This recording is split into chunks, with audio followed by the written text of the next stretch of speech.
as the battle for the Philippine capital enters the final stages. In Rizal Stadium, tanks and infantry close in on Japanese snipers concealed underneath the grandstand.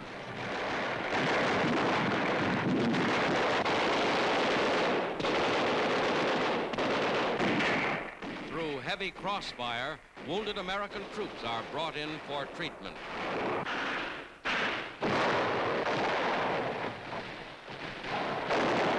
No portion of the city escapes the battle as the Americans push the Japanese back block by block.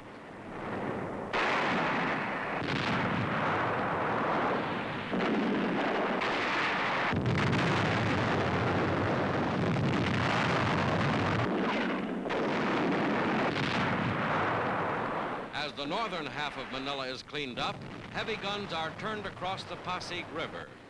Here in the city's southern sector, the Japanese are entrenched for a last-ditch stand.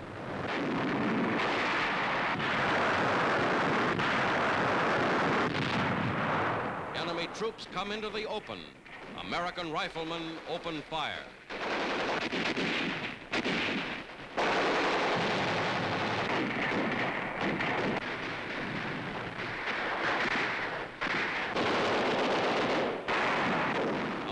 Assault forces cross the Pasig River.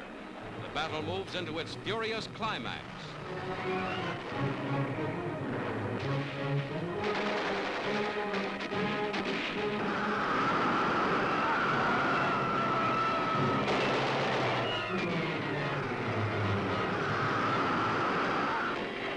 Manila's post office is retaken.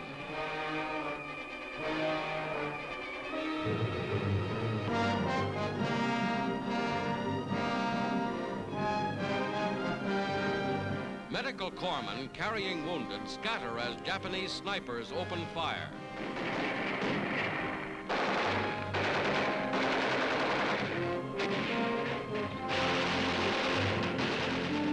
A temporary hospital cares for the seriously wounded.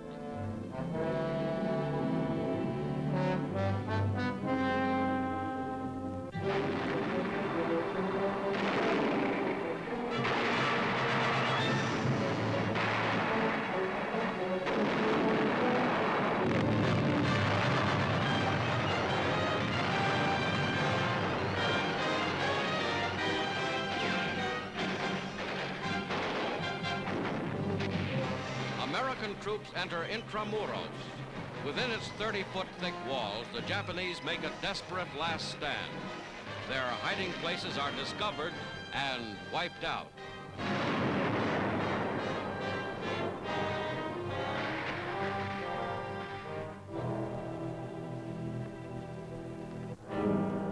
Manila, after 3 years under the Japanese, is liberated. A pontoon bridge is thrown across the river to carry to North Manila the Filipino hostages held prisoner by the Japanese in the city's southern sector. These civilians escaped with their lives.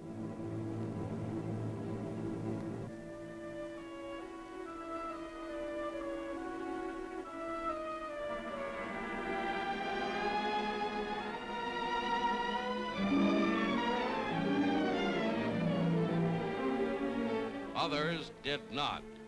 Their embattled Japanese captors tied them hand and foot. Then they were slaughtered with bayonets.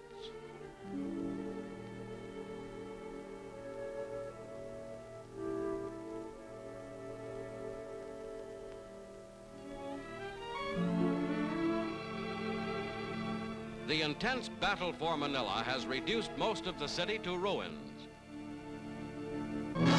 Now to Corregidor in Manila Harbor comes General Douglas MacArthur. 3 years ago at Corregidor, the Philippine Islands were conquered by the Japanese. Manila and Corregidor are free. On this memorable day, General MacArthur says, "Hoist the colors to the peak and let no enemy ever haul them down."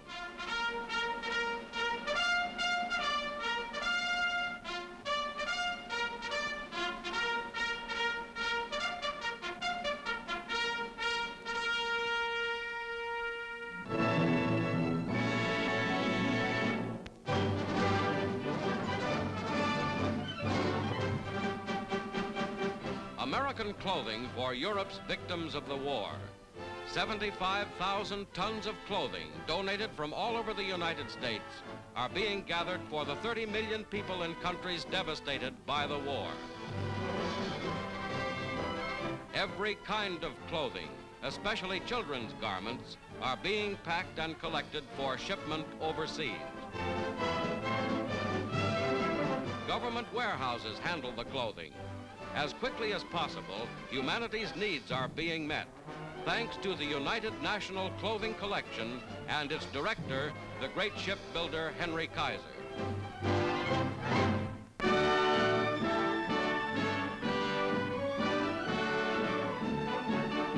In San Francisco, great American port to the Pacific, preparations are made for the coming World Security Conference.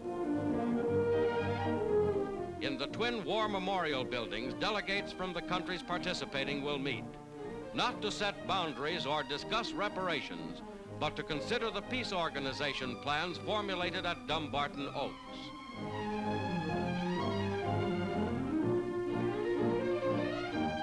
In Washington, American delegates to the San Francisco Conference hold their first meeting. They include distinguished political and educational leaders, representatives appointed by the President from both major political parties.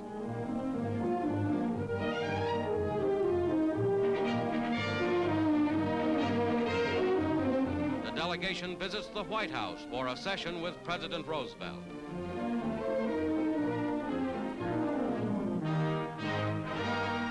Secretary Stettinius explains the purpose of the conference. The San Francisco Conference of all the United Nations will have before it the proposals drawn up at Dumbarton Oaks by representatives of Great Britain, the Soviet Union, China, and the United States governments. These proposals have been before the peoples of the world for their full and free discussion for almost half a year. I am confident that the goal of a World Security Organization is now within our grasp.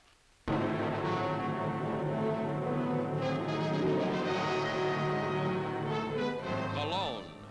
This historic cathedral town, rail center of Western Germany and fourth largest German city, falls to the American First Army. Streetcars and rails, set up as tank obstacles, are removed.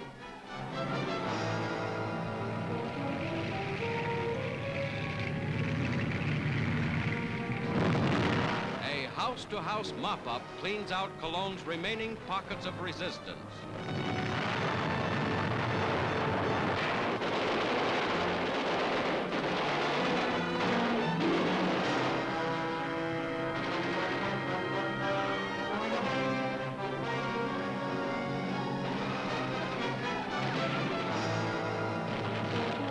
In the cathedral area, Allied guns open up on a German tank. The crewmen run for their lives.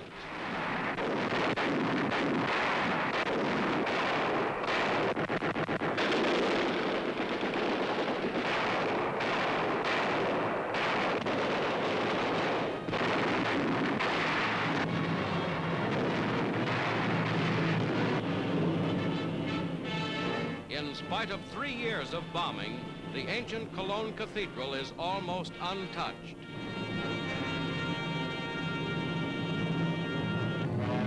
Remagen, 30 miles south. The Ludendorff Bridge across the Rhine is captured intact. Infantrymen remove German explosive charges. The bridge is secured. For 10 vital days before its collapse, Allied troops and materiel poured across the Rhine.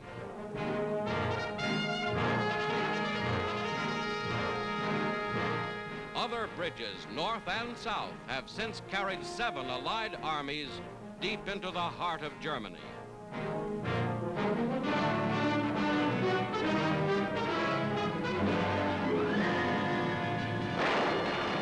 Finally, the Germans counterattack in an attempt to demolish the bridge.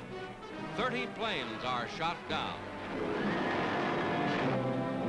Remnants of the Wehrmacht, prisoners of war. Allied armies are now deep across the Rhine. The last great barrier has been crossed.